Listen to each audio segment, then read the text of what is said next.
የሆነ ነገር እንዳለ ገብቶኝ ነበር። ጭራሽ ሁለታችሁ መተባበር ጀምራችሁ። በጣም ጥሩ። የምታደርጉት ነው ያለው። ወይኔ ኑኑ እንዴት እንደምታምሪ ካይነውጣሽ ራስሽን ብታዩ ከዚህ ፎቅ ተፈጭፈጪ ነበር የሚልሽ ስታስጠላ።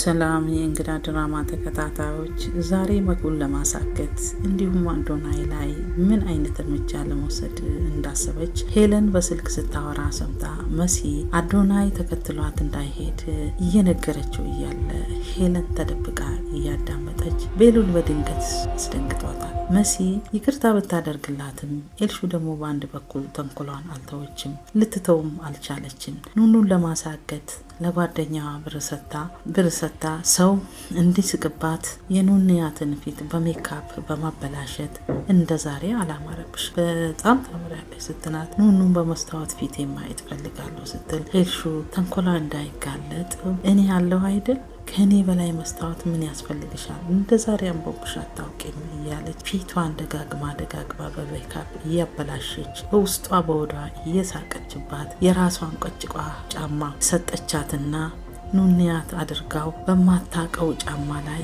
እየተንገዳገደች ስትሄድ ከኋላ ሆና እየሳቀችባት አግትልኝ ካለችው ጓደኛ ከጆጋ ፎቶ እያነሳቻቸው ለቤሉል ትልካለች። አዲስ ጓደኛ ይዛለች እያለች ቤሉልን መታገስ አቃተውና ወደ ልጁ ሄዶ ልጁን መደብደብ ጀመረ። ቀስ ብላ ወደ ቤት ተመለሰችና አዶናይንም ቤሉል እኮ ከሰው ጋር እየተደባደበ ነው ብላ ስትል አዶናይም ደንግጦ ሮጦ ሲወጣ ሁለቱ ሲደባደቡ ተመልክቶ ከቤሉል ጋር ሆኖ ልጁን ለሁለት ደብድበው መሬት ላይ ጣሉት። ኑኑም በእነሱ ስራ በጣም ስለተናደደች ጫማውን አውልቃ መሬት ላይ ቁጭ አለ። ቤሉልንም መነጋገር አለብን ኑኑ አላት። እርሷም ሁለታችሁንም አልፈልግም ስትል አዱ በተራው አታበሳጭኝ ተንሽ እንሂድ ከዚህ ሲላት ከዚህ በፊት አስፈራርተ የቀዳኸውን ቪዲዮ ተማምነህ ነው ብላ አዱ አስፈራርቶ ድምጿን እንደቀዳ አጋለጠች። በሌላ በኩል ሄለን አብዱንና መሲን አንድ ላይ ስላየቻቸው ተናዳ ለሁለት እየተከታተሉኝ ነው ማለት ነው፣ ቆይ እሰራላችኋለሁ በማለት ትንሽ ቆይታ መሲን እጇን ይዛ ወደ መኝታዋ አስገባችና ሁለት ፍሬ መድኃኒት አመጣችና ዋጭ ያለታ። መሲ ምንድነው ስትል አሞኛል ብለሽ አልነበር እንዴ ዋጭ እንጂ አለቻት። መሲም ተሽሎኛል እኮ እትዬ አለች። ወይኔ በቃ ዛሬ ያለቀልኝ ልትገለኝ ነው ብላ መሲ በጣም ተጨነቀች። እሷም መዋጥ አለብሽ ቶሎ ዋጭ ብላ ሁለቱም መድኃኒት እጇ ላይ አስቀመጠችላት፣ ሁለት ፍሬው መድኃኒት። መሲም ተቀብላ ዋጠችና መዋጧን አፏን አስከፍታ ካየች በኋላ በቃ ሂጂ አለቻት።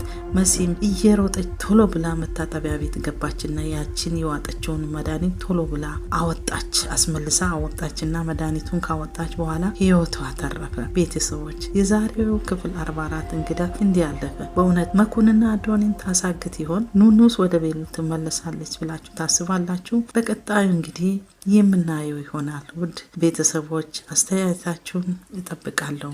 ሰብስክራይብ፣ ሼር በማድረግ ያላችሁን አስተያየት ከታች ጻፉልኝ። አመሰግናለሁ።